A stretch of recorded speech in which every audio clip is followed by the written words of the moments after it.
Maverick there, perusing these two West Indies squads for the upcoming Test and ODI tour of Bangladesh.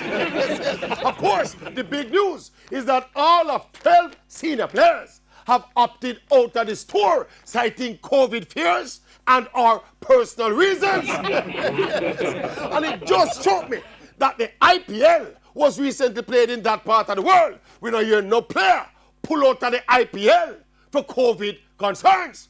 Quite a few West Indians were in the Sri Lankan T20 League. Some are now playing in the Australian Big Bash. None of them no pull out of any of those tournaments for personal reasons or for COVID fears. You know, see the cricket on it. I take with a fool. Yes. And when some of us say this generation of players are using West Indies cricket like a foot mat, people say me this and me that. Yes. But just looking through the squad, there are two categories here. One set of players, like the veterans like Blackwood and Brathwaite and Roach and Gabriel, who don't have no T20 franchise contract. So they might go and eat this as a small food.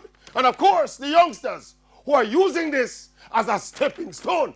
This is hardly a squad of players committed to and inspired by the West Indies cause.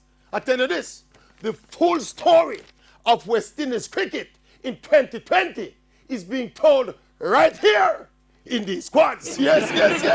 You just need to read between the lines. Yes, just check it, the full story. Yes.